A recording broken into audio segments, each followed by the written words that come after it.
ভারতের হামলার জবাব দিতে পাকিস্তানের সামরিক বাহিনীকে পূর্ণ ক্ষমতার ঘোষণা দিয়েছে সরকার। আর এই নিয়ে এখনো সর্বাত্মক যুদ্ধের মুখে দাঁড়িয়ে ভারত। পেহেলগামে সন্ত্রাসী হামলার জবাবে খানিকটা বাধ্য হয়েই যেন প্রতিশোধমূলক হামলা চালিয়েছিলেন নরেন্দ্র মোদী। তবে সেই যুদ্ধের ক্ষতি যে নাগালের বাইরে চলে যাবে তা আন্দাজ করতে পারেনি ভারত সরকার। আকস্মিক হামলার সাথে সাথেই পাকিস্তানি বাহিনী যে ঝাঁপিয়ে পড়বে সেই হিসেব না করার অপূরণীয় খেসারতি দিতে হচ্ছে ভারতকে। রাতারাতি হারিয়েছে 5 যুদ্ধ বিমান, ধ্বংস হয়েছে সেনাপোস্ট, হামলা হয়েছে ব্রিগেড হেডকোয়ার্টারে। পাকিস্তানের সম্ভাব্য হামলা যে আরো ভয়ানক হবে সেই আতঙ্কই এখন চলছে ভারত সীমান্তে। বুধবার রাতের প্রথম প্রহরেই ভারতীয় বিমান আর ক্ষেপণাস্ত্রের হামলায় কেঁপে ওঠে পাক নিয়ন্ত্রিত কাশ্মীর।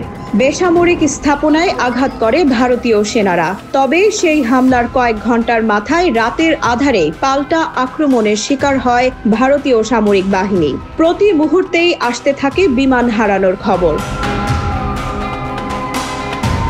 কয়েক ঘন্টার মধ্যেই পাকিস্তানের আক্রমণে 5টি যুদ্ধবিমান ধ্বংস হয়ে যায় ভারতে। 3টি রাফাল, একটি সু-30 আর মিগ যুদ্ধবিমান ধ্বংসের খবর যেন বিস্ফোরণ ঘটে দিল্লিতে। শুধু যুদ্ধবিমানই নয়, ইসরায়েলের নির্মিত শক্তিশালী এক ড্রোনও ছিন্নভিন্ন হয়ে যায় পাকিস্তানের হামলায়। সময়ের সাথে ভারতের ক্ষয়ক্ষতির তালিকাও আরও লম্বা হয়েছে। হামলা হয়েছে সেনা চেকপোস্টে, কাশ্মীরে ব্রিগেড হেডকোয়ার্টারেও হামলার তথ্য উঠে এসেছে। এক রাতের ব্যবধানে এত ক্ষয়ক্ষতি ভারতকে চিন্তায় ফেলেছে। এর মধ্যেই এসেছে আরেক বিস্ফোরক ঘোষণা। পাকিস্তান সরকার সেনাবাহিনীকে ভারতীয় হামলার জবাব দিতে পূর্ণ স্বাধীনতা দিয়েছে। শাহবাজ শরীফের নেতৃত্বে জাতীয় নিরাপত্তা কমিটির বৈঠকে ভারতীয় হামলাকে অ্যাক্ট অব ওয়ার বলে ঘোষণা দিয়েছে সরকার। এই হামলা যে পাকিস্তানের সার্বভৌমত্ব লঙ্ঘন করেছে এমন কথাও জানিয়েছেন দেশটি।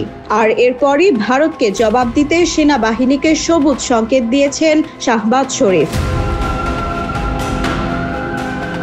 তবে হাতের নাগালের বাইরে যাওয়া এমন পরিস্থিতি ভারতকে কিছুটা থমকে দিয়েছে।